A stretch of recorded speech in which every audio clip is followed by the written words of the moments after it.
To get rid of those pesky ads, request stories, listen to unlisted and bonus episodes, and to chat with the gang, support us by clicking the description link. Oh shit, we got a ton of people on, Jen. No pressure. So this Don't be mean to her. Are you posting to Patreon? Did you already do that? Yeah, I did that. So. Don't you worry about the live chat, Jen, because I don't want you to get too distracted while you're telling the story. I won't. I just want to see who's here. I'll man it. But there's a lot of birthday wishes. Nice. And also, guys, guess what? Jen is doing a story. First time ever. First time premiere. No pressure. Yeah, I know this story. I really am really excited. And I know you guys have been waiting for this story for like at least 6 months to a year. So, I'm excited to go ahead and do it. I should know this story like the back of my hand. It has literally haunted me since I was a child, and we learned about it. You've literally had nightmares? Yes. Oh, yeah. There were times when like we would drive through the city where it happened, and I would be afraid. I would like close my eyes on the bridge and like be like, "Please, Lizzie Borden, don't come like attack me as a ghost." Like I was like, Really? yes, I was literally terrified of this story. And because I thought it happened so close to home that naturally, she would leave her, Ephraim and come choose me as her next victim. So that...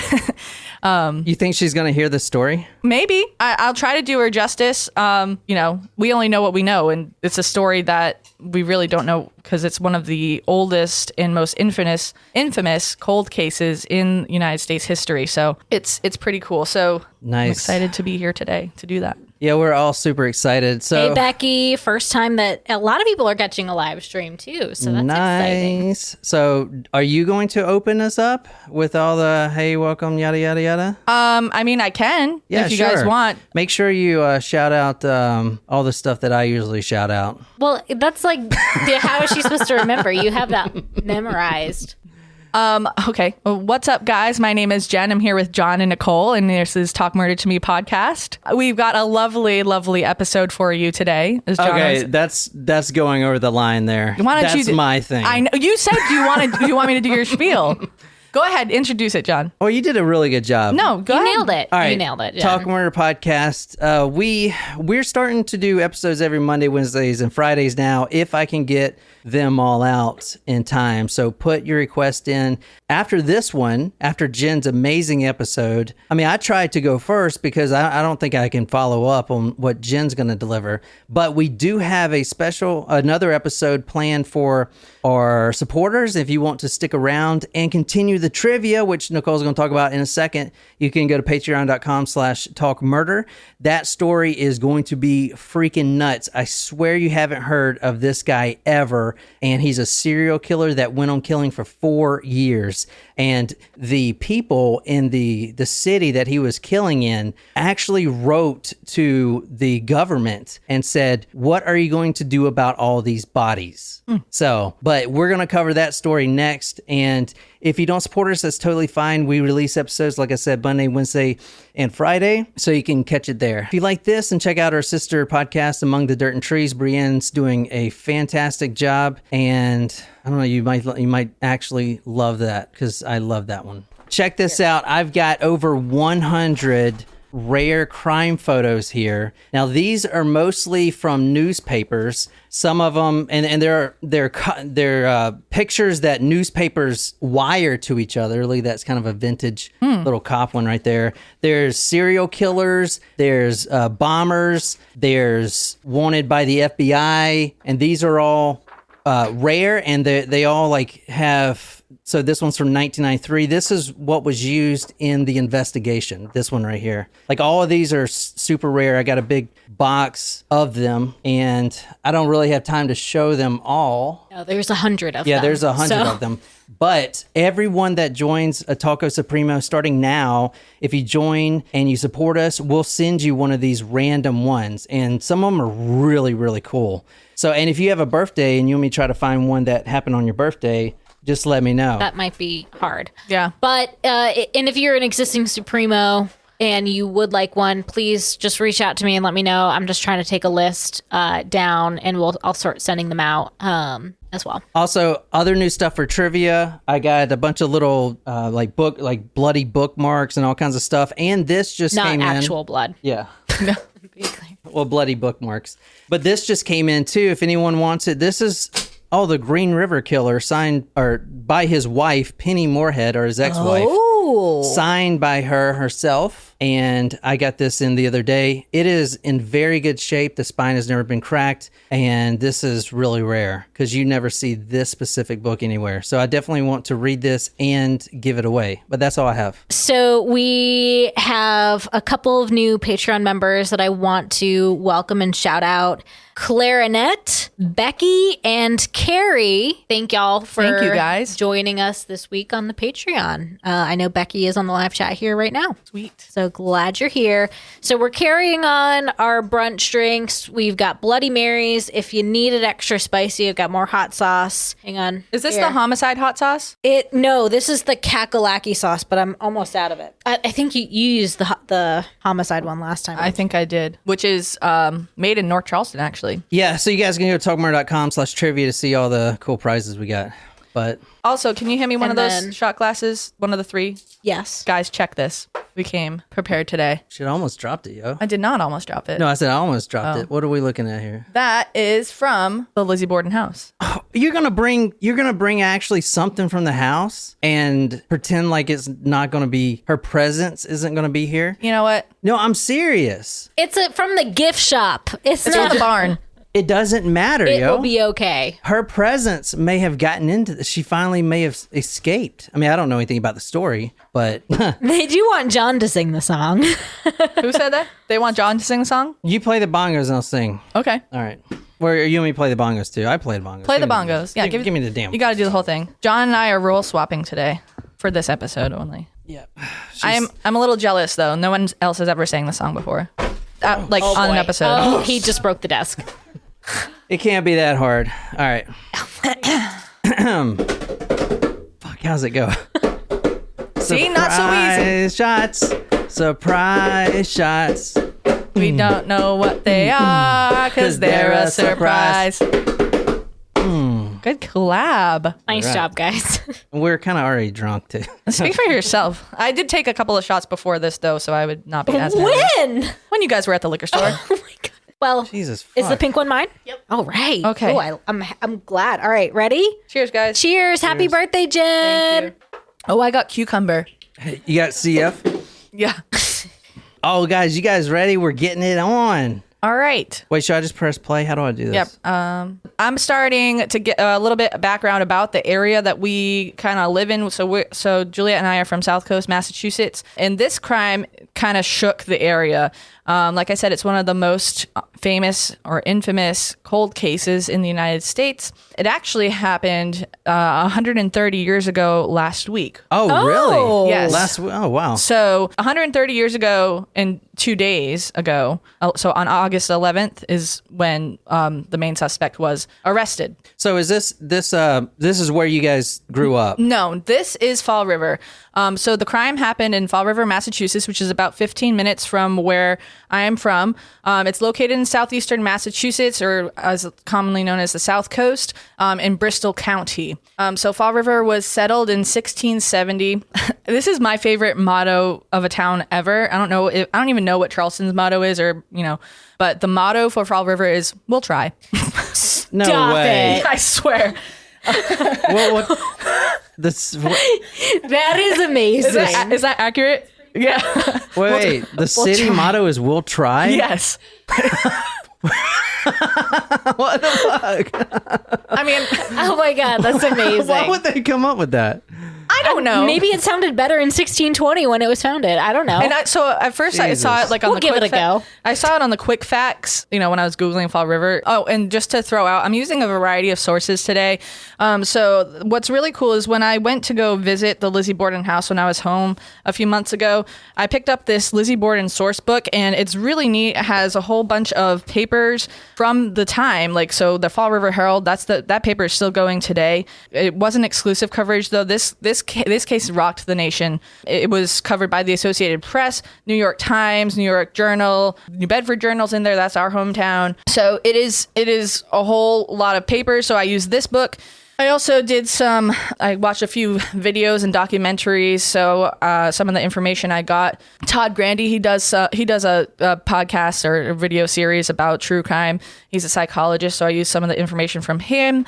And I also used, I forgot the name of the other guy. Can I say something right quick? That Yeah. is a huge, huge book. How big is this case? Oh my God, that thing is huge. This is, if you don't, Can I show it to you people? can, yeah. Hold on one second. Chris Daly is the other. He's a historian who covered the case. I mean, all right, guys. Not only is it a big book, but look how large, like tall it is. All right, where's a regular book? So that's This is a regular book, and this is the Lizzie Borden It's like book. a textbook. Yeah, Yeah. dude. I mean, check out. I know it's kind of hard to see on camera, but dude, that is a big difference. This book compared to this. Look at that. That's huge. yeah. Oh my God. So yeah, I like that book a lot. It was really neat to. And some of the pictures I have in here are from. I scanned in some of the images from here that include, actual sketches from like courtroom sketches and things of that nature. Some of the other sources that I used are LizzieBorden.com. I watched a documentary done by 48 Hours. I knew, it's weird. It's so weird, doing this story because I know this story. It's your white whale, you said. It is my white whale. There you go. So, but I know this story, but I wanted to make sure that I had the details. So I am nervous, but that's okay. Anyway, going back to Fall River, you can put back that picture. So Fall River, it was the center of the textile industry in the United States, especially back during this time. There's still textile mills across Fall River, and they're used for a variety of things. I think last week or the week before we were talking about Lasergate, the laser place, and so they're repurposing them. They're building them they're making them into loft apartments. But the textile industry was huge back then, especially in the area. There's also a large Portuguese population and influence on that area. And if you guys have never tried Portuguese food, you're missing out. I really think that that's one of the things that this area is missing is a Portuguese restaurant. I don't think there's any Portuguese food around here. Y'all also kill a bunch of innocent whales too. Don't forget that. Well, right? That's mainly in New Bedford was the whaling capital of the world and at one point the richest city in the world. So there's still textile industries? Or I mean, yeah, we buildings? wear clothes, but their buildings are still but there. we wear clothes made in Vietnam and China. China. Yeah, the mills are still up. They're just being repurposed for repurposed. Yeah. Like other warehouse type stuff. So Fall River is really pretty it's on the water. Also, there's a battleship there from World War II. There's like a little, I don't remember the name of the boat, but you can go on the boat, kind of like the Patriots Point over here. Next slide. Oh, okay. I love that you're saying. Next slide. Next slide. So this is a picture of what Fall River would have looked like during that time. As you can see, it's kind of the turn of the century, around the turn of the century. Like I said, this crime happened in 1892. This is a picture of downtown Fall River during that time. You still have carriages, but you also have a trolley, and that trolley will come into play in the story as well. You know what does kind of I know Charleston is an old city, but in this is one of the things that shocked me most when I moved down to South Carolina from Massachusetts was the fact that every town in Massachusetts was founded in the 1600s pretty much. And here, they established a new town last year. Did they really? Literally. Yeah, Nexton. Oh, Nexton's a town now? Yeah. It's not just a little area? Nexton's is at Cane Bay. Nexton is now a town. Yeah. Isn't that wild? I don't like that, but okay. They're just, new things are popping up. Yeah. North Mount Pleasant is now it's considered its own little Area? it's still part of the town of Mount Pleasant, but I think eventually it will be its own town. Well, North Charleston just had its 50-year anniversary this past year. Right. 50 years. Yeah, it's crazy. Next cray. slide, please. Next slide. I love it. John's your assistant. I don't know what to do with myself. This is so You're supposed great. to talk and interact. I don't know how. He doesn't know how to listen. I don't. Active listening skills you will learn during this episode. All right, so this is a picture of the Borden house. Back in 1892, it was the address was 92 2nd Street, but it is now changed to 202, I believe, 2nd Street because of the growth of the town. It's located currently, it's still in the same spot as it was, but the Bristol County District Court is literally right next to this house. That's where the trials such as Aaron Hernandez and what is her name that I'm thinking of? The text message girl. Oh, Michelle Carter. Michelle Yeah. Carter. Yep, cases like that and more have gone through that court. It's really big. It's in the center of town. Where's he at right now? Aaron Hernandez. Dead. He's dead? Yeah, he died by suicide. Oh, that's Yeah. right. Yeah, but was he in prison at the time? I Yes. can't remember. I didn't do that story. Yep, he was. Yeah. I just saw another thing about the football players. I don't know if they're protesting or not, but the CTE. So if you guys don't know, football players and I guess boxers too. Anyone that takes hard impacts to the dome. I don't like that word. I love that word. In regards to a head, you mean? But they get Or in general. Or like head or head. Yes. yeah, I but don't they like get it. these horrible side effects and they call it CTE and it makes them literally Concussion was a great movie. it hasn't makes watched them homicidal like Aaron Hernandez. Or suicidal. Yeah. Yeah. So, but yeah, he died by suicide. But this is what the house looked like the day that the murder happened. It's a nice house. It is, but it's not big. So it's No? It looks big. Well, it does look big, but it's not that big. It's relatively small for the size of when That's you think what she said. When you think Victorian mansion, this is not it. This is just an average sized home. It was actually originally meant for 2 tenants. It was separated by floor, but the Bordens converted it to a single family household. Where's the gift shop? See that barn? That's the gift shop? That is now the gift shop. Oh my God. It's amazing. Oh, nice. Next slide.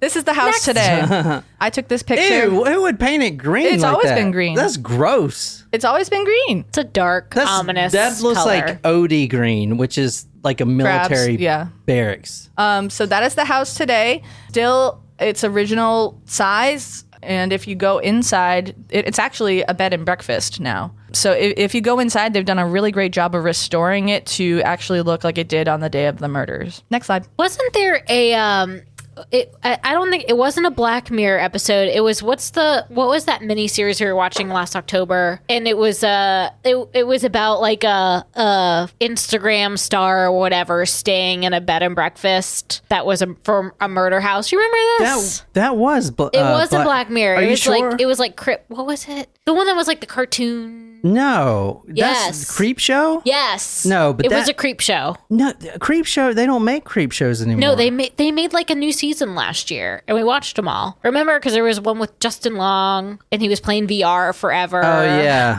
I love Justin Long.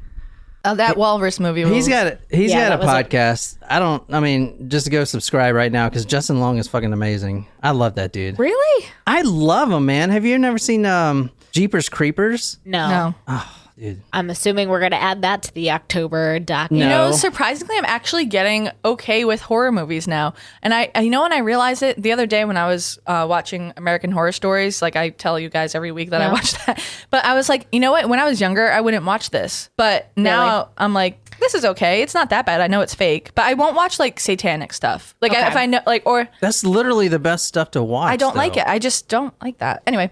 I don't like stuff that's like I wouldn't watch like The Nun. I did watch No, I The wouldn't watch The Nun. Conjuring, but I won't watch The Conjuring. I won't watch The Conjuring because done. that happened local to us too. That happened in Rhode Island, and it's based on true story. Sam E. also likes Justin Long. So that is the sign on the house. It's the Lizzie Borden bread and breakfast. You can actually stay in the room where Mrs. Borden was murdered. Is that where you stayed? Did you stay there? Fuck no. I walked onto that property and I literally felt like I felt an uneasy presence. No. I'm not. I swear on my soul. They probably do stuff like No, they keep it don't. I was cold. outside. How in much there. would you pay John to stay in that bed and breakfast by himself for a night? $500. Are you serious? Yeah, I don't have that money to my name, Dude, so that's a lot for me. I was thinking of a new podcast idea I was going to pitch to you guys. Yeah? Yeah. So there's this book out there that has, and tell me if you guys on live chat like this, because I want to do this. And if y'all want to do it, that'd be cool. But you know, like all those little things, like look in the mirror and say this woman's name 3 times. Bloody Mary? Yeah, Bloody Mary. And then yada, yada, yada. I want us to do that. So- like all of those things, No. like all of those satanic No. things, like chanting and Ouija boards. Nope. Bullshit. You have to. I'm not. Why? No, I Because will she not. signed a contractual agreement. For talk murder to me, not for anything For like that. summoning the devil. Yeah, well, I know how to forge. All you need is a pen. Tara will sub in for Jen, she says. Okay. Tara's coming over. Tara can and do we'll it. Yeah. So I did not go into the house. Like, you could not pay me enough to go into that house. I almost did because my mom was with me and she's like, let's go. And I'm like, no. What? And You didn't go into the no, house? I took a picture in front of the house next to the sign Jen? so you guys knew. I would not. I'm not kidding. When I walked onto that property, I felt uneasy. It's not a haunted Okay, house. Yes, Juliet, it is. question. No, I'm serious. People have documented experiences there. Like the woman who did the one of the documentaries, she was talking to someone who stayed there and who was in bed and no one else was in the house, and the rocking chair was in a different place when she woke up. Also, there's documentaries of people doing paranormal investigations, which I know they're like, oh, that's fake, blah, blah, blah, but like they have instances there. People, back me up if you know this story. That house is haunted. I swear, I walked onto that property and I sensed it. It is not safe there. I can explain all of that. Shut up. No. In 2 words, 3 words. Good marketing team. Question, Juliet, are you as paranoid of the spirit realm as Jen? Is what Lauren asked. Doesn't bother you? No. But do you believe in You're ghosts? not on the property though. You are on the sidewalk. No, it's not. It's city property. Where's the sign? You go. When I was next to the house right. in that parking lot, I'm telling you. All right, Juliet, when you go home, Just because we are you going to don't ask you to go in the Lizzie Borden house and tell us if you feel a presence. Will but you do do you it? believe in ghosts otherwise? Like, what's your thought on the ghost situation? I was always afraid to that. I remember at Rachel's house, they were literally playing with the Ouija board that day, and I was like, no, I'm not. When you saw the image, the boy? No, that was at one of my friend's house. Oh, okay. But I have paranormal experiences, and she doesn't, so that's not fair. Did you ever have like a near-death experience, Jen? I don't know. Actually, So- well, yes, I have. You don't know? No, I have. So that is a legit question. If you ever had a near-death Like where I experience. knew that I was dead? Not the where you knew that you were dead, but like maybe you almost died. Oh, yeah, I almost died a few times. When? Well, most recently when I was driving up to Massachusetts in the on 95 and we were leaving a toll booth and a big ass truck like cut over and literally missed us by like this much. But that's not. But I didn't like disassociate. Were you ever in the hospital or something no, where you no. almost died? So I asked that because it was either my not to my knowledge grandmother- anyway, unless it happened when I was like when you were a baby or something, maybe. Yeah. I can't remember if it was my grandmother or my aunt who had, I think it must have been my grandmother. It was my grandmother. She had a near-death experience giving birth and she almost died. And when my cousin, her grandchild, her oldest grandchild passed away, she started to see him. Like she could see him, and then she was able to see her deceased husband as well. So your wait, who was My aunt they've gone to mediums many times. Yeah, so Matt is your brother-in-law. No, Matt's my cousin. Your cousin. So His older brother is the one who passed away when I was in high school. your cousin was telling me all about his medium experiences, and he was saying that this medium who is across the nation was telling him stuff about his own brother, his deceased brother, that only he would know. And I believe him. I don't know how this medium does it, but I don't think he would make this up. I don't know how. Like, I'm a general skeptic in terms of those things, but I actually have been to. This was like not very long after my cousin passed away. It was like all my family would do because it wasn't an accident. It was unexpected. And that was like all that they were kind of doing was like trying to get in touch with mediums and, get solace in some way, shape, or form. Well, one of my good friends that I worked with before I moved down here, she is gifted. I did a reading with her. She's like an athlete, a gifted athlete. Like No, she is like spiritually inclined. And she's actually helped to solve murder cases, like missing people and murder cases before. Wow. And she says she knows where the weapon is for this case. I will tell you though. Ooh. Oh, let me tell you something about these mediums, man. Every case we do, there's a medium involved, and 99% of the time they don't do anything but mess up the investigators' heads. I don't talk about them because they're always wrong. They're notoriously wrong. Yeah. I understand the skepticism, and especially as a Catholic, you're not supposed to believe in a cult and things like that. But my friend is actually like super Catholic, and she gives all of her like praises to God for her gifts and angel and things like that. So it's kind of cool, but it's cool when you have someone that someone who can do that stuff personally and not just like, oh, like, because I would always like I wouldn't say anything and she would already know. It's cool. I miss her. I hope you're doing okay, Nancy, if you hear this. I miss you. Anyway, There's someone on here that's mom that says, hey. Is that that's your mom? my mom. Hey, mom. Hey, Mom. Your mom's on here? Yeah. Hey, mom. Oh, your mom was in the studio like a couple weeks ago. Yeah, she wouldn't get on camera. No. So I understand where it comes from, maybe. Anyway, And we were talking about you earlier. I was telling them at brunch how much we enjoy your company and how much we want you to move down here to Charleston. Your mom is literally one of the most coolest Thank you. moms I've ever met in my life. It's true. He said that not on camera. He did say that. So And you got to say something nice about my mom because she comes into town tomorrow. Renee. Is Renee listening? We should see if she's gonna record with us next week. Is she gonna be here? No, she's leaving Wednesday. We're gonna try to get her on the live stream tomorrow when we do some reselling stuff. Oh, nice. Okay. Cool. Take it away, Jen. All right. Next slide. Oh, hold on. All right. So yeah, that's a picture of the sign. Next. All right. That's another picture of the sign. Oh, go back. So you see where it says Andrew J. Borden House. It was built in 1845. You can see people in the parking lot. Wait, so who owns this house now? I don't know the name of the person, but they run the bed and breakfast. But they're not related to the Bordens? Because she pretty much destroyed that whole family line, didn't she? I don't know. No, I mean, the Bordens, and I'm going to go into it in a little bit, but they were actually a very, very prominent family in Fall River. They're considered to be one of the founding families of the town. Oh, sweet. The town where they'll try. We'll try. We'll try. That's my personal motto now. We'll try. Especially during scheduling season at school. We'll try. We'll try. Just don't expect too much. I literally have a welcome mat that says welcome, just don't expect much. All right, so this is the side of the house. This is the entrance to the barn, the side of the house. Actually, you can't see it in this angle of the picture, but on the upstairs, the bedroom is kind of upstairs on this side of the house where Mrs. Borden was murdered. And that back there is the current gift shop in the former barn. But it still looks like this is, like I said, it looks just like it did back when this crime happened.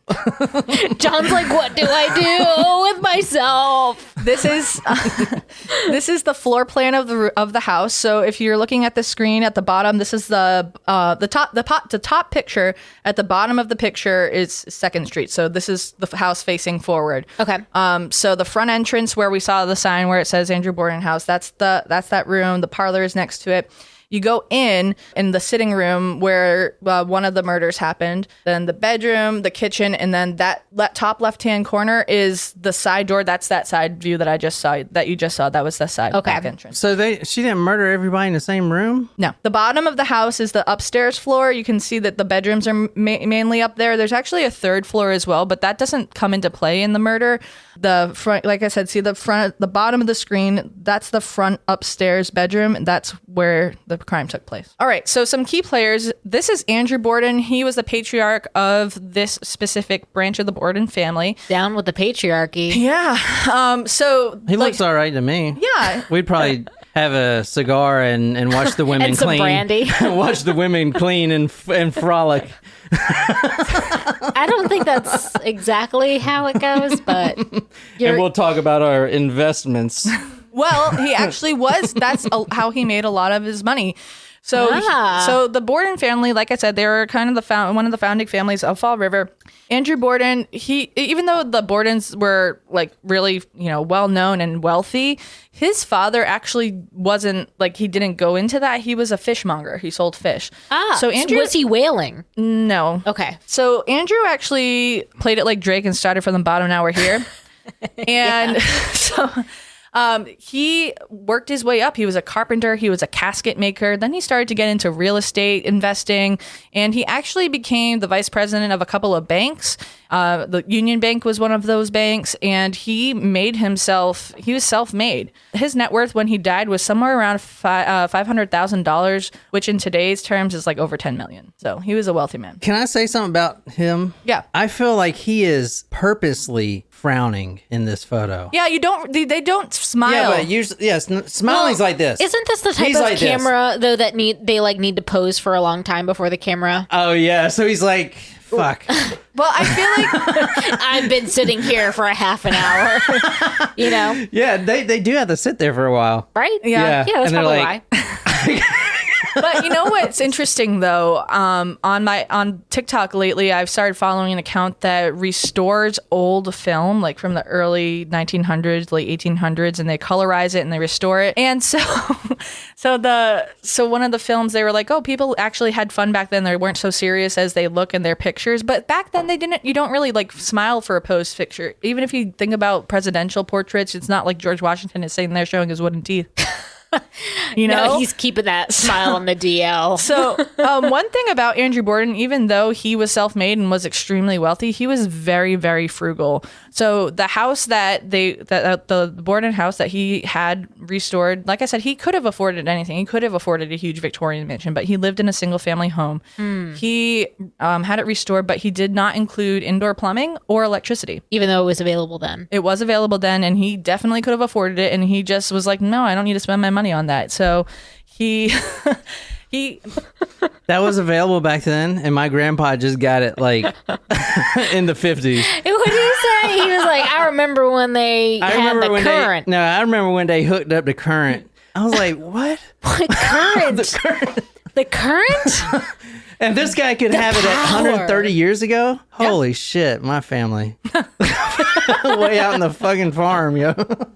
Every time we're out there, though, John's like, wouldn't it be great to be out here, to like live here? And I'm like, Yeah, the but smell of cow shit is the best thing. I did say DoorDash don't deliver here. Sorry. They need to make a coffee that Smells tastes like cow shit? Yeah, that smells like cow. No, poop. I'm going to keep on drinking the coffee that Dee had got us. the Pignon coffee? I buy that in bulk now online.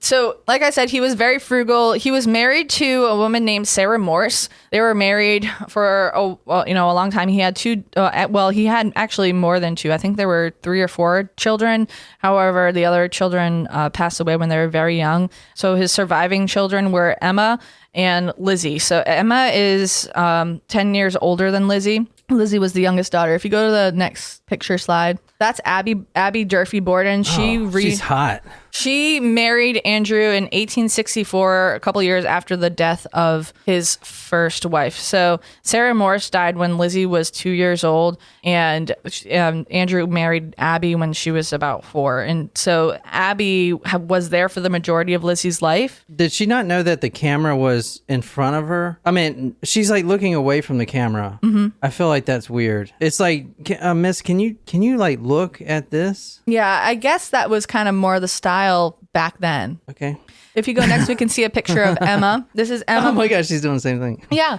This is Emma Borden. Like I said, she was 10 years older than Lizzie. She did a lot of the mothering for Lizzie because Sarah passed away when they were when Emma was 14 and Lizzie was 2. So maybe she was 12 years older. The time she was about a decade older than Lizzie was. So she kind of played mother to Lizzie, and they were very, very close. This is our girl. This is Lizzie Borden. Our girl. Not what you expected. She's got great eyes. I wonder what color they were. They're blue. Red. And when I was 7, I thought so, like for sure. I feel like she's actually looking at you, Jen. Her eyes follow you. They're very... No, I feel like her eyes follow you. Probably so. Because she's not looking at me. She ain't looking at Nicole. She's looking at you. Yeah. She knows what's going on. She does. Man. I'm trying I to don't do want her here in the studio. I'm telling you right. that. So like I said, she was the youngest daughter of Andrew and Sarah. As a child, we don't know a whole lot about her. I did read in one of the articles in the source book that she didn't have a lot of friends. But growing up, as she got older, she was very involved in her church. She was a Sunday school teacher. She was very philanthropic. So all good things, right? She did not get along with Abby, the Her older stepmother. Oh, the okay. stepmother. She did not like Abby. If I could add some conjecture to it, it probably was because she felt as though Abby was trying to replace her mother. That's the only thing I could think of. She did not like her. She didn't even really refer to her as mother. Even though Lizzie was very philanthropic, she did love a good 5-finger discount. She was known for shoplifting.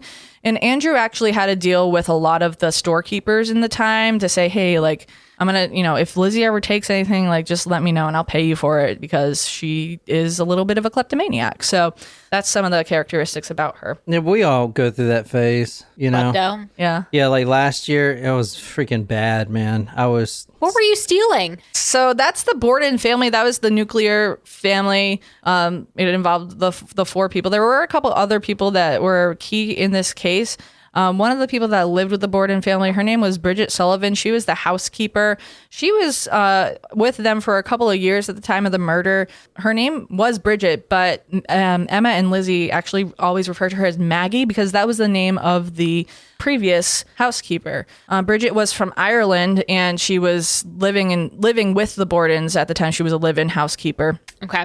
Another key player is John Morse. He was the brother of Lizzie's mother, so Lizzie and Emma's uncle. Okay. He visited the Bordens the night before the murder, and because he was living out in Iowa, actually, and he came back to visit and moved back east. And so he visits the Bordens the night before the murder. So he's kind of a key player in this story as well. So we're going to August 4th of 1894, and this is the day that the crimes happened. It was started off as a normal day. This guy has an umbrella hat. Well, don't go to that slide yet. Oh, shit. I thought you were telling me to go to the slide. No. Okay.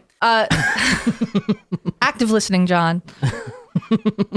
So it started off like any other day back then for the Borden family. Bridget got up early to prepare breakfast for everyone. But because Andrew was so frugal, they had been eating the same mutton and broth for the past like 5 days. And because there was no electricity, they didn't have refrigeration. So this was like old mutton. Ew. Yeah. But that's what he wanted for breakfast. He said, she asked him, what do you want for breakfast? He said, just use the mutton and broth that we have. That's what we're going to eat. The family had been sick in the past couple of days, and it probably was because there wasn't any refrigeration and they were eating like mutton, which I think is lamb, isn't it? Can someone confirm that? Yes. Like It's mutton, like sheep? mutton yeah, chops. yeah. No, it is sheep lamb, Yeah. like parts. Yeah. It's like haggis. You know what haggis is? It's like goat that is boiled inside of its own stomach. It's like the Irish eat that shit. Scottish. No thanks. It's Scottish. Yeah, it's Whatever. Scottish. It's not whatever. The drunkards eat it. Thank you. I'm gonna say That's better. thanks, but no thanks. So Flesh of lamb, Tara says.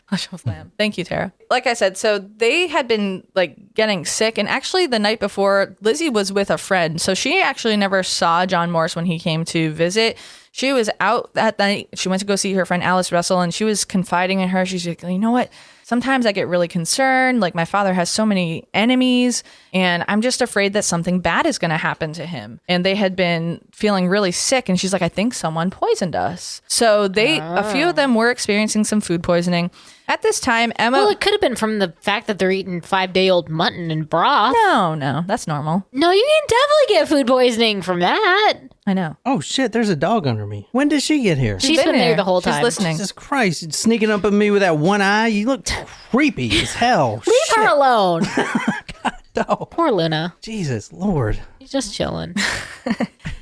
So Lizzie was with her friend Alice Russell the night before. She talked about how, people were in the house were sick with food poisoning. Yet Andrew still wanted to eat that mutton and broth the next morning, even though people were getting sick. Emma actually was out of town. She was visiting some friends in Fairhaven, Massachusetts. Actually, Juliet, the Huddleston house? She was visiting the Huddlestons in Fairhaven at the time. She had been out of town for a little bit. She was out of town for about 2 weeks. So in the morning, Andrew, John Morse, and Abby came down for breakfast, but Lizzie was already out. So she was already out and about for the day. She wasn't around when they were eating breakfast. And then she came back and went straight upstairs. So we don't know what her deal was, why, maybe she was smarter than everyone else and was like, I'm not eating that 5-day-old mutton, but who knows? But I wouldn't either. No. I wouldn't want to eat it either. Me either, but they ate their breakfast. John Morris decided he was going to go into New Bedford to visit some other relatives. So he went to the post office and he left. And then, after he left, Abby went upstairs. She said she was going to fix up the guest room, to make the bed and everything. Even though Bridget lived there, she had other duties that she was going to be doing that day. She was going to be washing the windows and tidying up. So Abby went upstairs. John Morse left for the post office. Andrew was ready to go to work. And before he was able to leave for work that day, one of his employees, a Portuguese man, the story is that a Portuguese man came up and was like, hey, where's my money that I'm due? And Andrew didn't have the money. He didn't have the money for him. So there's a story about maybe a disgruntled employee being there around, but the Portuguese man, no one saw him. Yeah. But that's one of the theories out there is that he's, he came in and was like, yeah, where's my money? And he was like, sorry, dude, I don't have it. Exact words. Yep. Or exact words. Yo, dude. Quoted it. It's actually in my source book right here on page 37. So Andrew, it's about 9:30. He goes for his morning shave and then he's going to go to Union Bank and go about his business for the day. But then he starts to not feel good and he decides that he is going to go home and he's not feeling good. He's going to go home and have lunch, but he's going to take a nap first. While he's going out to work, before he came home, Lizzie was preparing for a fishing trip she was going to be taking with some friends. So she was packing everything up and she's like, you know what, I need to go get some sinkers for my fishing line. So she said that she was out in the barn looking for some lead to create sinkers with. Like I said, Bridget was taking care of her normal duties, washing windows, cleaning up after breakfast while everyone left. So no one knew that Andrew was going to be home early for work. He came home at about 10:45. But the weird thing was, they were, even though they had people inside the house, everything was locked up. They were very secure back then. The front door had like 3 locks. The back door had a lock. Side door had a lock on it. So Andrew came home. He couldn't get into the house. And Bridget went to go let him, but she couldn't get the door open. So Lizzie is standing on the staircase and she is like laughing. She thinks it's so funny. But some people think like, is she laughing at like that or is she laughing at something else? Some people say maybe she was laughing at the fact that her stepmother was already upstairs on the floor. Oh. But anyway, so Bridget lets Andrew in from the house and he goes to the couch. He's like frustrated that he couldn't get in. He goes to, takes off his coat, hangs up his coat, sits on the couch. He decides that he is going to take a nap. So he lays down. And then after he lays down, that's it for him. His last thoughts are, I'm going to take a nap. She kills him while he's asleep. Someone kills him while he's asleep. Someone. What do you mean? I thought it was Lizzie Borden killed everybody. This is the Lizzie Borden case, but someone kills him. This is a cold case, remember? What do you mean cold case? This case has never been solved. Look at these creepy eyes. You telling me this is a cold case? Look at this. You think that's cold? She did it. She's cold. But, officially, this crime has never been solved. Huh. I wonder how long it takes her to do her hair. I feel like you girls Long nowadays, y'all don't even care about it anymore. True. Look how good that hair looks. It's all parted. It looks the way it should be. It's almost similar to the hairdo that I'm wearing today. Juliet did my hair and makeup today. Actually, I did my makeup today. She did my makeup yesterday. I feel like she could get a man. Actually, Lizzie was 32 and unmarried. She was 32? She was 32 at the time of the crime, and she did not have any suitors. Neither did her sister. Her sister was also unmarried, and she was in her 40s. Back Well, then. then was living there's at home. something wrong with that. They were both living at home. That's not the Interesting. Christian way right there. Well, whatever. Okay. So Lizzie, Living in sin is more like it. So Lizzie comes in from the barn and she's like, oh my God, Father's been stabbed. She comes in and Andrew's like dead on the couch. And for everyone that is on the broadcast, if you go to the next slide, John, I have 2 sets of photos. I have the sketches from the papers and I have the actual photos. So the first thing you'll see is a sketch from the paper. This guy is wearing an umbrella hat. I don't care what you say. He's out there because somebody's out there selling them. He's like, or the person behind him has an umbrella. So this is actually, this photo is a little bit out of order. This is the crowd the crowd gathered as soon as like people figured out what was going on. Like people were stocked outside. They wanted to know what the hell was going on. Like what is going on at the Borden house. But if you go to the next slide, this is the position. Whoa. This is the position that Andrew was found in. Actual crime scene photo. This is not the actual crime scene photo. This is the sketch. For those of you who are not fan of Hearts, hit next and you see the actual photo. look at that shit. That is Damn. Andrew J. Oh, Borden, shit. Andrew Jackson Borden. And that is how he was found. How do I make it bigger? It won't let me make it bigger. Lauren, father has been stabbed. Did I tell you guys about the TikTok that I saw that was a Wait. "that's what she said" joke? And then Yes. my new way is tis what she proclaimed. That's my new I way do of saying love that.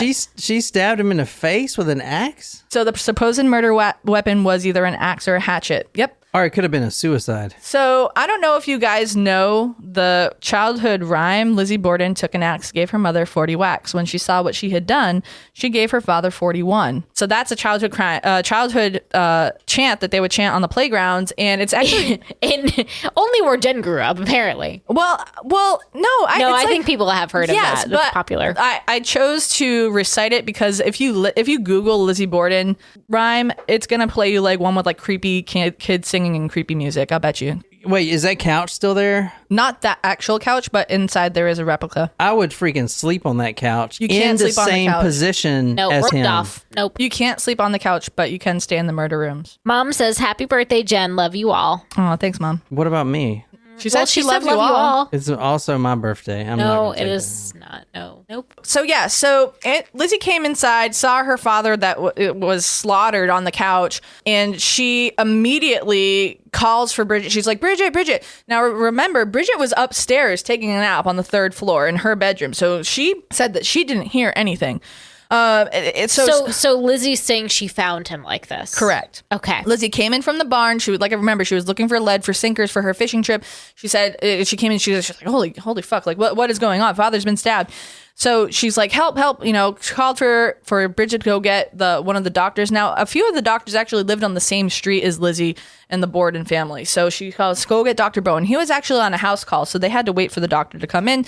Called for Alice Russell, who was the friend that she was with the night before, to try to figure out what's going on. Mrs. Churchill was also a neighbor. She kind of saw what was going on, and she came over to the Borden house and saw Andrew on the couch and was like, what is going on? And she's like, well, where's Mrs. Borden? Where's Abby? Lizzie said, well, she actually got a note from a friend who was sick, a note to go visit the friend. And so she's not here. She went out. So they're in the room. They're waiting for the doctor to get here, and they hear a door. And Lizzie said, oh my gosh, that must be Mrs. Borden. That must be Abby. And they went, and she wasn't there. So Bridget and Mrs. Churchill went upstairs to go find Abby, who had just come in, apparently. But no, she was actually already dead on the floor in the bedroom.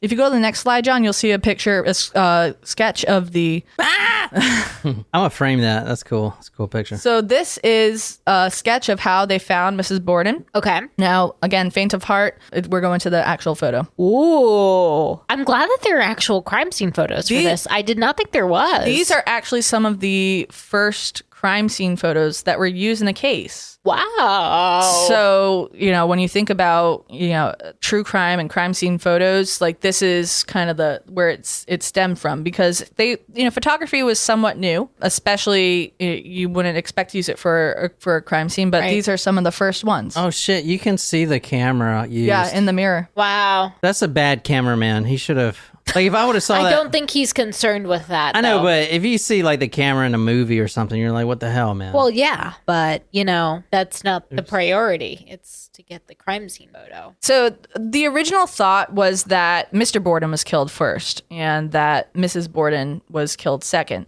But when they came back and police finally got there, because it's funny, the police department actually wasn't around. They were at a staffley picnic. So no one was around to come to the crime. No crimes can happen. No crime. We're on a staff picnic day.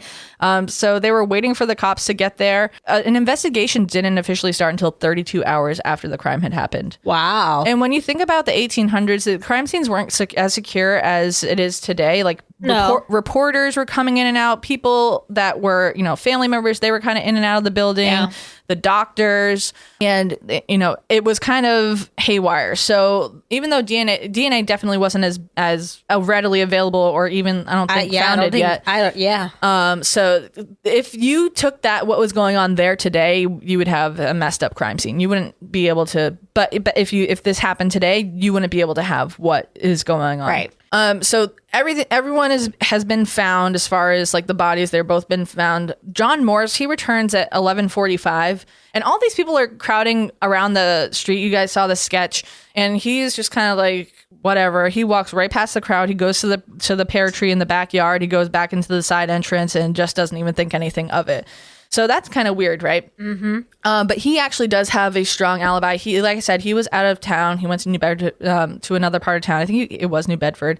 To go visit some relatives. And he actually went so far as to memorize the name of the priest that he met on the trolley when he was leaving the post office. Because remember, he went to the post office in the morning. Yep. So like he already has all this memorized, which is like, wow, that's really cool. But like, you go ask the priest. That's fine. Like, this is who I met. But at the same time, it's like, why would you think to remember that? Yeah. You know what I mean? It's kind of weird. Odd, So odd detail. he's a suspect. Lizzie is not a suspect yet. They're thinking about the Portuguese man who was supposedly gone to the house in the morning to get his money. So it could be this guy, this Portuguese guy. it could be, except all the doors are locked, and it's not a big house. So like if Windows open. no windows were open, and no one saw this Portuguese man inside the house when it had happened. He had left for the day. Well, everyone, and it seems like they're quite the nosy neighbors. They're like, oh, what's going on? Right. You know? So some of the theories about this case, like I said, the thought was that Andrew was killed first, that it was a random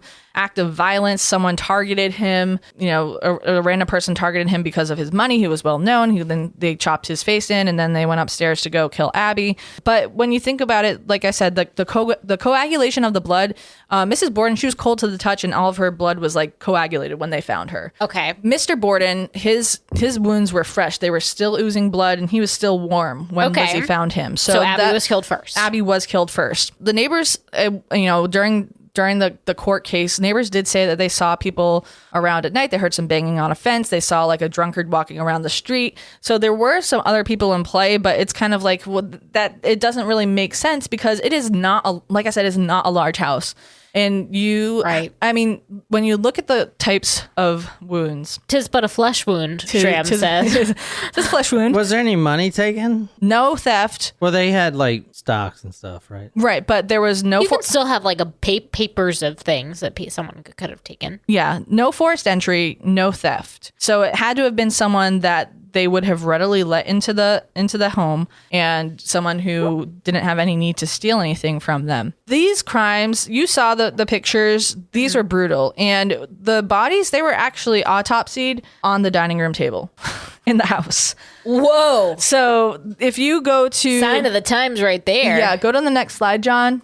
This is from the Fall River Herald. This is a day of. This is a shocking crime.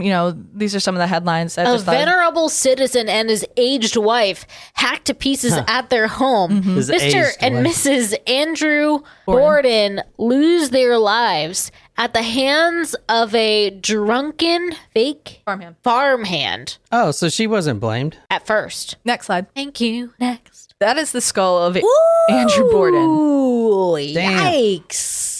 That is his actual skull.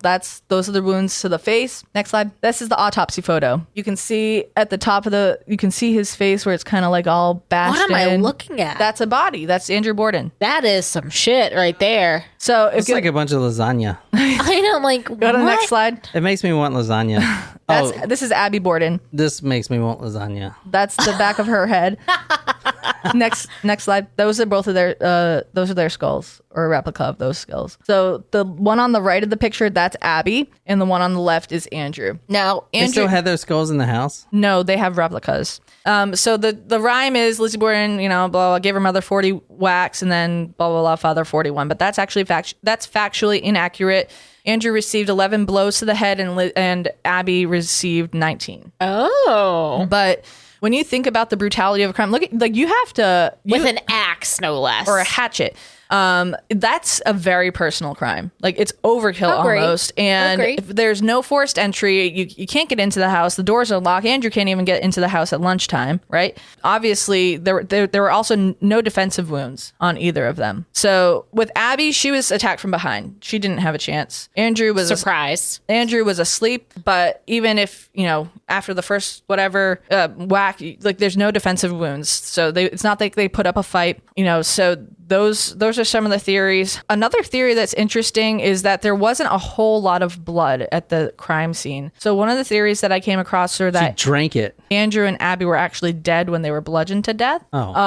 And I mean, there was a lot of blood pool at at Abby, and Andrew's face was bashed in, but you don't see a whole lot of blood on the walls. Another thing Why is would that be? because they were already dead. Oh. Well, also, there's not a lot of we had talked about this before. There's not a lot of blood splatter off hitting someone in the skull because there's not a lot of blood that goes up there. Wouldn't It's you not see like you're brain matter though? No. Look at this, Wouldn't there dude. be No, because stuff?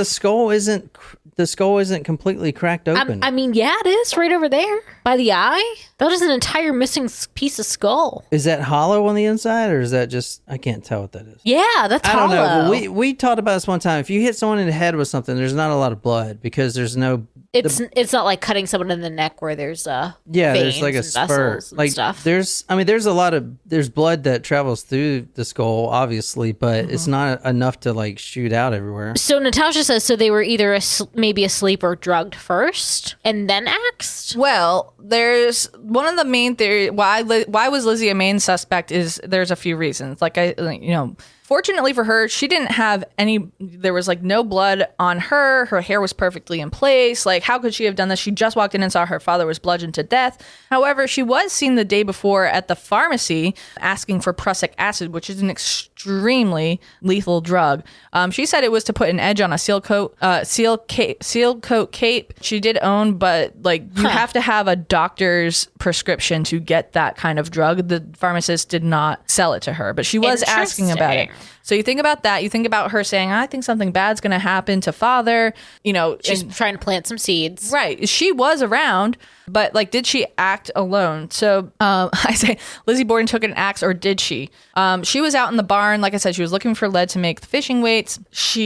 But one of the things in her stories was she went upstairs in the barn to look. Even though there was a pail of lead right by the front door, she didn't look at that. She said she went upstairs in the barn. When those bodies were on the table being autopsied, she's been reported to remain calm and not be moved by any of what's going on. Mm-hmm. When the police did finally get there, they ransacked the house. They did find a dress. It was a teeny tiny iota of blood. It was 1/16 of an inch of blood. They found that. And then in the basement, they found a hatchet with the handle broken off that was in a fireplace in the basement. And they also found a rag of bloodied rags. So the hatchet that didn't have a handle, it had hair and blood on it. And when they were talking to Lizzie, they were like, who could have done this to your mother? And her response was, she's not my mother, she's my stepmother. Burn. So the mayor actually came to talk to her, and she was like, am I a suspect? Like, if I'm a suspect, take me away, is what she said to him. So that's kind of maybe she felt like she was untouchable because she was a woman at the time. probably, and she was from a prominent family. Another interesting point is that Abby was murdered first. So what does that mean for Lizzie? It means that she would have a larger inheritance, because if she murdered Andrew first, legally, the family of Abby would get some of his inheritance money. But she killed Abby first, so she and her sister would be entitled to any inheritance money from killing the father. And when she said she was up in the barn, the reporters came and when the police got there, they said that the dust was unmoved. Contrary to that, though, when there was a reporter that went up to the barn and walked around, and then the police went in up after the reporter, and they said that was unmoved too. So that may or may not be relevant. Another thing that points to Lizzie is that she said that Mrs. Borden was summoned by a friend who was ill, so she was out of the house that day, but no one ever found the note in the house. There was no note, and no friend ever came forward to say, hey, yeah, I called Mrs. Borden. She was supposed to be coming to me. Another interesting thing is the Bordens, they were interred on August 6th of 1892, 2 days after the murder. On August 7th, Alice Russell, the friend who Lizzie confided in, came forward and said that she saw Lizzie burning a dress in the fireplace. Because there was blood? Well, Lizzie said there was paint on it, but... Was it red paint? This is just a Bloody Mary, actually. Made with human blood. Sorry.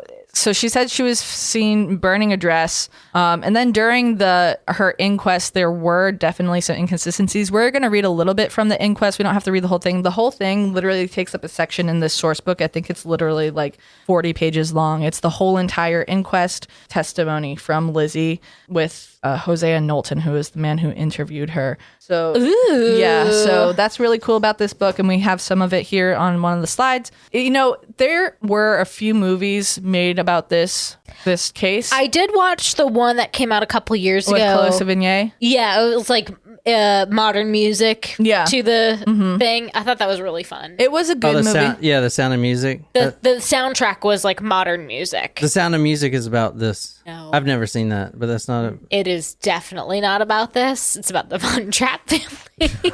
Nice try, though. We're proud of you. It's cool. Good try. I That's the one love with the Sound of Music. The nanny that flies on that umbrella. That's Mary Poppins. Mary Poppins. Oh, Jesus Christ. But it is played by the same actress. Good try. But one of the interesting theories that came from the 1975 movie with Elizabeth Montgomery, which actually in the Lizzie Borden house, they have her dress from the film. Oh. It's really cool. So Elizabeth Montgomery, she played the witch in Bewitched, if you didn't know that, but she actually played Lizzie Borden in the made-for-TV movie. Oh. But I will never forget this. We, in 6th grade, so this is why I messed up. Like, this was part of our history lesson in 6th grade. So we had to read a comic book about it, and we watched the Lizzie Borden movie with Elizabeth Montgomery. And in that movie, it shows her, one of the theories is that she stripped down before committing these murders. And that's why there's no blood on the dress or on her face or skin or anything, because she went down and cleaned up. And there wouldn't be any blood on her dress if she's naked and killing these people. Yeah, interesting. Yeah, interesting. So those are some of the things that would compel you to think that Lizzie committed the murders. The things that she had going for her, she had no blood in her hair. She wasn't all messed up. She looked presentable. Bridget said that she didn't hear anything. Bridget was also asleep when Andrew was killed, but if she was home, when this was going on, could she have been drugged to sleep through it? I don't know. She was outside talking to another one of the housekeepers next door, apparently, at the time when Abby was killed. So she was not inside. They say, what's the motive of killing her parents, other than inheritance money, but she already got everything that she wanted. Her father was frugal, but he did give her an allowance to spend. Why? And she was a figure in the town, very philanthropic, involved with their church. One of the things that I saw though about that online from Dr. Todd Grandy, he talked about her potential of being a psychopath, and they did a test. There was a like the same test that we all took. No. It talks about the five factor theories, which is openness, conscientiousness, empathy, an A word, and then neuroticism. So on that, they did post this crime happened 60 years before the DSM ever came out, right? Okay. So they're talking about this post the crime, but they're looking at all of the 5-factor traits. There was an article that came out that actually had the PCLR test, which is another type of psychological profiling type. Yeah. That looks at psychopathy or psychopathy, however you want to say it. And Lizzie scored low on neuroticism, which is not consistent with, or she scored low on neuroticism, which has to do with the psychopathy. Sorry, guys, I'm blanking on that. But anyway, they did this profile on her, and the scores were not consistent with her being a psychopath. Interesting. It just wasn't. She didn't score high enough on it. So I did pretty good on that test. I know you got an A+. Yeah. Mm-hmm. Yeah, that's where high score is not a good thing. so but, and also I am not a complete psychopath. I only scored 35 out of 45 or whatever, or 38. But here's the thing. So when we first took this test, we each took it. Jen obviously had the lowest score. Obviously. Lowest psychopath in the room. I had a little bit higher. John then- was a little bit higher, but we find out a year later he lied about his score. Because he thought it was too high. Now that's the sign of a fucking sociopath. It was fucking high. But y'all didn't take it right. Psychopaths, I don't know. I mean, it's the way to live. I mean, dudes, this is survival, man. You know what I'm saying? It's a dog-eat-dog world. Yeah. Yo. Okay. You know, when I was younger, I thought it was that I didn't realize it was a dog-eat-dog world. I thought it was dog-y-dog world. Like doggy, dog. Doggy dog. That was like, what was that word that you were Cyborg. Sideboard. Sideboard equals cyborg. Yes. All right, so I want to take a second to talk about her inquest interview really quick. She was interviewed by Hosea Knowlton. She did give a lot of inconsistent answers during this. And honestly, when I was reading the testimony, she was a salty bitch. Like, she was so sarcastic during this interview. And like, I was like, man, you are not doing yourself any favors. So if you go to the slides, John, I have some of the testimony in there if we can read some of it. How long was your father gone? I don't know that. Where were you when he returned? I was down in the kitchen What doing? reading an old magazine that had been left in the cupboard, an old Harper's magazine. Had you gone through ironing? No, sir. Had you stopped ironing? Stop for the flats. Were you waiting for them to be hot? Yes, sir. Was there a fire in the stove? Yes, sir. When your father went away, were you ironing then? I had not commenced, but I was getting the little ironing board on the flannel. Are you sure you were in the kitchen when your father returned? I'm not sure whether I was there or in the dining room. Did you go back to your room before your father returned? I think I did carry up some clean clothes. Did you stay there? No, sir. Did you spend any time up the front stairs before your father returned? No, sir. Or after he returned? No, sir. I did stay in my room long enough when I was up to sew a little piece of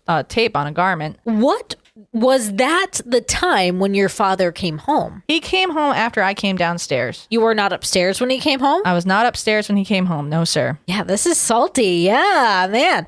What was Maggie doing when your father came home? I don't know whether she was there or whether she had gone upstairs. I can't remember. Who let your father in? I think he came to the front door and rang the bell, and I think Maggie let him in and said that he had forgotten his key. So I think she must have been downstairs. His key would have done him no good if the locks were left as you left them? But they were always unbolted in the morning. Who unbolted them that morning? I don't think they'd been unbolted. Maggie can tell you. If he had not forgotten his key, it would have been no good. No, he had his key and could not get in. I understood Maggie to say he said he had forgotten his key. You did not hear him say anything about it? I heard his voice. I don't know what he said. I understood you to say he had forgotten his key. No, it was Maggie said he had forgotten his key. Where was Maggie when the bell rang? I don't know, sir. Where were you when the bell rang? I think in my room upstairs. Then you were upstairs when your father came home. I don't know, sure, but I think so. What were you doing? As I say, I took up these clean clothes and stopped and basted a little piece of tape on a garment. Then you were upstairs when your father came to the house upon his return. No,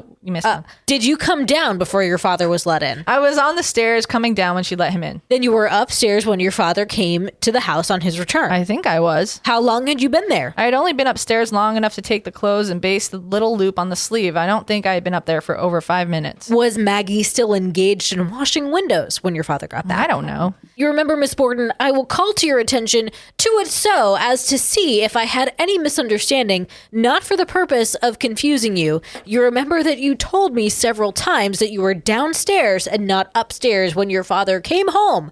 You have forgotten, perhaps? I don't know what I have said. I answered so many questions. I'm so confused. I don't know one thing from another. I'm telling you just as nearly as I know how. Calling your attention to what you said that few minutes ago, and now again to the circumstances, you have said you were upstairs when the bell rang and were on the stairs when Maggie let your father in, which is now your recollection of the true statement of the matter, that you were downstairs when the bell rang and your father came? I think I was downstairs in the kitchen. And then you were not upstairs? I think I was not because I went up almost immediately as soon as I went down and then came down again and stayed down. What had you in your mind when you said you were on the stairs as Maggie let your father in? The other day, somebody came there and she let him in and I was on the stairs. I don't know whether the morning or before or when it was. You understood I was asking you exactly and explicitly about this fatal day. Yes, sir. I now call your attention to the fact that you had specifically told me you had gone upstairs and had been there for about 5 minutes when the bell rang and you were on your way down and were on the stairs when Maggie let your father in that day. Yes, I said that. And then I said I did not know whether I was on the stairs or in the kitchen. Now, how will you have it? I think, as nearly as I know, I think I was in the kitchen. How long was your father gone? I don't know, sir. Not very long. An hour? shower? I should not think so. Will you give me the best story you can, so far as your recollection serves you, of your time while he was gone? I sprinkled my handkerchiefs and got my ironing board and took them into the dining room. I took the ironing board into the dining room and left the handkerchiefs in the kitchen and on the table. When I whether I ate any cookies or not, I don't remember. Then I sat down looking at the magazine, waiting for flats to heat. Then I went into the sitting room and got the Providence Journal and took that into the kitchen. I don't recollect of doing anything else. Which did you read first, the journal or the magazine? The magazine. You told me you were reading the magazine when your father came back. I said in the kitchen, yes. Was that so? Yes, I took the journal out to read and had not read it. I had it near me. You said a minute or two ago you read the magazine a while and then went and got the journal and took it out to read. I did, but I did not read it. I tried my flats then. And then went back to reading the magazine? I took the magazine up again, yes. When did you last see your mother? I did not see her after when I went down in the morning and she was dusting the dining room. Where did you or she go then? I don't know where she went. I know where I was. Did you or she leave the dining room first? I think I did. I left her in the dining room. You never saw her or heard her afterwards? No, sir. So that's one part of it. This is like pages down. So one of the fun facts about this inquest is that Lizzie was actually on morphine. They say when she went through this. I know. When she was interviewed. Now that's a common drug back then. But anyway, all right. Next part is a few. I just highlighted a few of the inconsistencies on here. It's long. The whole thing is much longer than this, so I do appreciate you guys being with me. But this is kind of important. It's interesting. Yeah. Assuming that she did not go into her own room, I understand you to say that she could not have gone to her own room without you seeing her. She could while I was down the cellar. You went down immediately. You came down within a few minutes, and you did not see her when you came back. No, sir. After the time she must have remained in the guest chamber? I don't know. So far as you can judge? So far as I can judge, she might have been out of the house or in the house. Had you any knowledge of her going out of the house? She told me she had a note. Somebody was sick, and I said, I'm going to get the dinner on the way, and asked me what I wanted for dinner. Did you tell her? Yes, I told her I did not want anything. Then why did you suppose she had gone? I suppose she had gone. Did you hear her come back? I did not hear her go or come back, but I suppose she went. When you found your father dead, you supposed your mother had gone. I did not know. I said to the people who came in, I don't know where Mrs. Borden is, or I don't know if Mrs. Borden is out or in. I wish you would see if she's in her room. You supposed that she was out at the time? Yes, suppose she was, I understood so. I did not suppose anything about it. Did she tell you where she was going? No, sir. Did she tell you who the note was from? No, sir. Did you ever see the note? No, sir. Did you know where it is now? No, sir. She said she was going out that morning? Yes, sir. I shall have to ask you once more about that morning. Do you know what the family ate for breakfast? No, sir. Had the breakfast been cleared away when you got down? Yes, sir. I want you to tell me just where you found the people when you got down that you did find there. I found Mrs. Borden in the dining room. I found my father in the sitting room. And Maggie? Maggie was coming in the back door with her pail and brush. Tell me what talk you had with your mother at that time. She asked me how I felt. I said I felt better than I did Tuesday, but I did not want any breakfast. She asked me what I wanted for dinner. I told her nothing. She said she was going out and would get the dinner. That's the last I saw her. Where did you go then? Into the kitchen. Where then? Down cellar. Perhaps 5 minutes? Perhaps not more than that. Possibly a little more. When you came back, did you see your mother? I did not. I suppose she had gone out. She did not tell you where she was going? No, sir. When you came back, was your father there? Yes, sir. What was he doing? Reading the paper. Did you eat any breakfast? No, sir. I don't remember whether I ate a molasses cookie or not. I did not eat any regularly prepared breakfast. Was it usual for your mother to go out? Yes, sir. She went out every morning nearly and did the marketing. Was it usual for her to go away from the dinner? Yes, sir. Sometimes. Not very often. How often, say? Oh, I should not think more than, well, I don't know, more than once in 3 months, perhaps. Now, I call your attention to the fact that twice yesterday you told me with some explicitness that when your father came in, you were just coming downstairs. No, I did not. I beg your pardon. That you were on the stairs at the same time you let your father in. Your father was let in, you said with explicitness. Do you now say that you did not say so? I said I thought first I was on the stairs, then I remembered I was in the kitchen when he came in. First you thought you were in the kitchen, afterwards you remembered you were on the stairs. As I said, I thought I was on the stairs, then I remembered I was in the kitchen when he came in. Did you go into the front part of the house after your father came in? And I missed that line. But next part. So this inquest lasted for a couple of days. This is over a period of a couple of days. I'd throw that out there. Next one is a Q. Taking all that. Is that where we left off? Oh, The one what before about that. When you went out to the barn, where did you leave your father? He had laid down on the living room lounge, taking off his shoes and put on his slippers and taking off his coat and put on the reefer. I asked him if he wanted the window left that way. Where did you leave him? On the sofa. Was he asleep? No, sir. Was he reading? No, sir. What was the last thing you said to him? I asked him if he wanted the window left that way. Then I went into the kitchen and from there to the barn. Whereabouts in the barn did you go? Upstairs. To the second story of the barn? Yes, sir. How long did you remain there? I don't know, 15 or 20 minutes. What doing? Trying to find lead for a sinker What made you think there would be lead for a sinker up there? because there was some there. Taking all that, what was the amount of time you think you occupied in looking for that piece of lead which you did not find? Well, I should think perhaps I was 10 minutes. Looking over those old things? Yes, sir, on the bench. Now, can you explain why you were 10 minutes doing it? No, only that I can't do anything in a minute. When you came down from the barn, what did you do then? Came into the kitchen. What did you do then? I went into the dining room and laid down my hat. What did you do then? Opened the sitting room door and went into the sitting room, or pushed it open. It was not latched. What did you do then? I found my father and rushed to the foot of the stairs What were you going to do in the sitting room for? to go upstairs. What for? To sit down. What had become of the ironing? The fire had gone out. I thought you went out because the fire was not hot enough to heat the flats. I thought it would burn, but the fire had not caught from the few sparks. So you gave up the ironing and was going upstairs? Yes, sir. I thought that I would wait till Maggie got dinner and heat the flats again. Was there any effort made by the witness to notify Mrs. Borden of the fact that Mr. Borden was found? That was the judge. Yep. And then the attorney is saying, did you make any effort to notify Mrs. Borden of your father being killed? No, sir. When I found him, I rushed right to the foot of the stairs for Maggie. I supposed Mrs. Borden was out. I did not think anything about her at the time. I was so... At the time, did you say anything about her to anybody? No, sir. To the effect that she was out? I told father when he came in. After your father was killed? No, sir. Did you say that you thought she was upstairs? No, sir. Did you ask them to look upstairs? No, sir. Did you suggest to anybody to search upstairs? I said, I don't know where Mrs. Borden is. That's all I said. You did not suggest that any search be made of her? No, sir. Did you not make any yourself? No, sir. I want you to give me all that you did by way of word or deed to see whether your mother was dead or not when you found your father was dead. I did not do anything except what I said to Mrs. Churchill. I said to her, I don't know where Mrs. Borden is. I think she's out, but I wish you would look. Did you ask her to look? I said that to Mrs. Churchill Where did you intend for her to look? in Mrs. Borden's room. Hot diggity dog. That is quite the back and forth. Yeah, and she's snarky, right? Like I didn't read that. Like I didn't read into that one way or not. Like she was annoyed that she was there. Oh yeah. She's like, why are you wasting my time with this asshole? But at the same time, you literally, this isn't like you interviewed and then 3 weeks ago you came back. It's over like a period of consecutive days and you're giving like misinformation, right? So, Wow. yeah. So she was found by Knowlton to be probably guilty.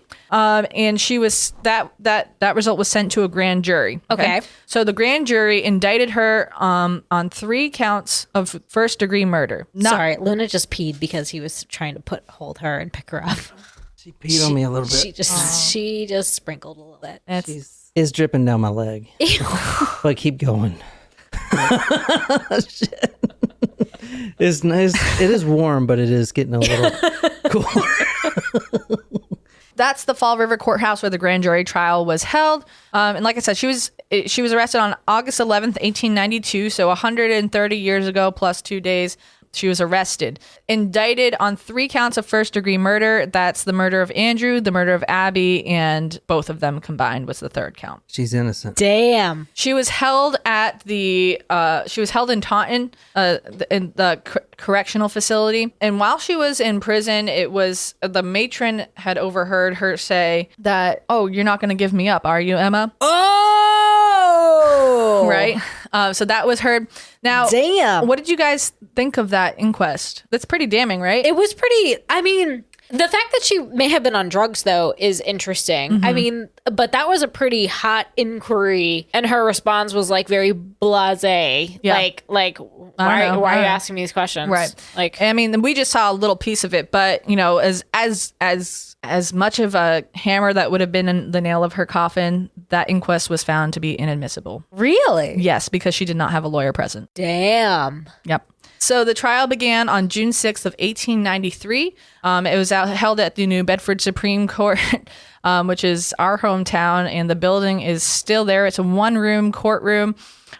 She actually had a tribunal of judges. It was Judge Mason, Blodgett, and Dewey that sat on that case. Huey, Dewey, and Louie. Was he the Dewey Decimal guy? Yeah. The prosecution consisted of Hosea Knowlton, who was the guy that did the inquest interview, and William Moody. Lizzie Borden, though, she had a pretty powerful defense team. She actually had former governor of Massachusetts, George Robinson, and Andrew Jennings, who is the Borden family attorney. Testimonies that were given were from Bridget Sullivan, Alice Russell, the friend, John Morse, Emma, and some of the neighbors. Emma, she actually was probably the saving grace for Lizzie during that trial, because she actually testified and said that burning the dress was her idea. And it was just explained that it was just a regular dress with paint on it, is how she explained it. I'm not going to go through the entire trial. I know I've gone on for a long time with this case, so I'm just going to give you some of the highlights from it. Like I said, the information from the inquest was made inadmissible because she didn't have a lawyer. And actually, the skulls of Andrew and Abby, the actual skulls, were brought into the courtroom by the prosecution on the first day of the trial. Or in the opening statement, Moody alluded to the fact that he did have the actual skulls of Andrew and Abby. They were actually interred without their heads. They're just shoulders and below in the grave. And he said that he had the skulls. He brought them in, and Lizzie fainted when she saw those skulls. Was it? Yeah, pretty much. They used to have fainting chairs, fainting sofas. That's what Right. they call them. Yeah. So women could do that. Ooh. Yeah. And their hysteria. Hysteria. Oh man. So yes, they did bring in the skulls. Now, blood splatter evidence led experts to believe that the killer was right-handed because of the way that the angles of the of the bludgeoning of the wounds were. They also said that the hatchet that was found, that was believed to be the murder weapon, was not the murder weapon. It had no blood on it. The blood that was on it was cow blood, and it was cow hair that was on it. Because when you have a farm like Andrew did, he owned several properties. You do take care of the cows, for better or for worse wording. Yeah. So that was actually determined not to be the murder weapon. Like I said, Emma went to bat for Lizzie, saying that she told her to burn the dress. And the trial lasted 2 weeks, and the jury deliberation took less than 2 hours. Whoa, that is fast. And Lizzie Borden was acquitted on all counts. Hell yeah. John does have a softie for the lady killers. Yes. So Lizzie didn't testify in the case. The only thing she did say is, "I am innocent. I leave it to my counsel to speak for me." Damn, Wow. like a boss. Mic drop, motherfucker. I'm out, dog. So, so when they announced the verdict in the courtroom, the whole courtroom was cheering. I don't think the people actually wanted Lizzie Borden to be found guilty. She was a prominent member of society. When They're like, this is a bad look for us. yeah, and she didn't faint when she heard the verdict, but she did kind of collapse in in Relief yeah type thing. I think there's a picture of that if you show it, John. That is Lizzie in the courtroom, and Emma Freaking out. next, and that's a picture of Lizzie when the She slumps over the railing. yeah, she slumped over the railing. What if you were in court and so once they say you're acquitted, could you be like, I just got away with murder. I did it, motherfucker. Because they can't try you again as double jeopardy, even if you're in the courtroom. Right, that's crazy. I would didn't do that actually shit. I know I'd be you like, would. man, y'all suck. I did it. And I'll do it again. So Well, they're going to make sure the second time. I mean, you could get convicted of something else maybe that they didn't try you for. true. Such as potentially perjury. Yeah. If you were... If you testified. If you testified. But she didn't testify. She was acquitted on all counts. She became a recluse. She bought a house up on top of the hill. She named the estate Maplecroft. She lived there with Emma and for a few years. And then Emma actually moved out because Lizzie was a partier. She was involved with the theater, like Broadway and music. Like she was not like, but actors. She was very involved with them. She had a lot of glamorous parties, but she kind of stayed to herself. She never talked publicly again about the case. She was very invested in the well-being of animals. She had some dogs. She was, again, philanthropic. Yeah, Emma moved out and she cut ties with her. Something happened where, that caused her to cut ties. Some say that Lizzie actually had a relationship with one of the actresses, and the actress had moved in. So maybe that's what led Emma to move out. But Lizzie, she changed her name to Lizbeth. She never went by Lizzie again and kind of was withdrawn from society. And she died in 1927 of pneumonia, and she lived out the rest of her days in Maplecroft. And, Durfee High School is one of the high schools in Fall River, Abby Durfee, but not because of Abby, the Durfees were another prominent family, but the Durfees, they're called the Hilltoppers. The Dursleys. Yeah. So not the Dursleys from Harry Potter, but good for you for knowing that, John. But yeah, that's my Lizzie Borden story.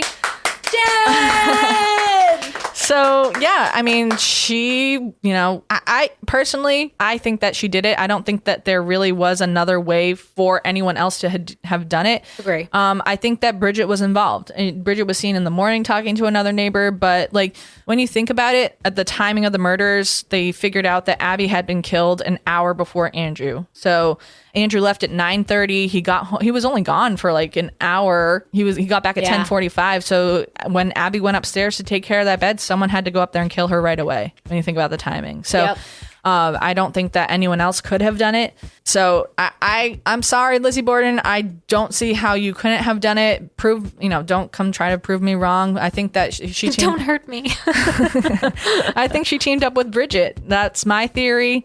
Because Bridget said she didn't hear anything, and I don't know how. Even if you're outside in the barn, you would hear if someone was being brutally bludgeoned. Like I'm sorry, like the walls are thin. The barn is not that far away from the household. It's not like you have the insulation that you have nowadays. I just don't see how she couldn't have done it. Yeah, you gotta have soundproofing. So I can show you guys how to make soundproofing. Right, that's right. If you want to murder someone effectively in the same house. Yeah, but I mean, there's better ways. What happened to Bridget after Tara asked? That's a good question. I didn't see that. I think she just went on to work with them. She moved out. Yeah, she moved out. All right, guys. Well, thank you so much. I hope that I met your expectations. Exceeded. You did amazing, Jen. But yeah, that's the Lizzie Borden story. So thanks for tuning in. Even if we all didn't comment, if you're out there, thank you for the support. And yeah. And you can say it. You can say it, Jen.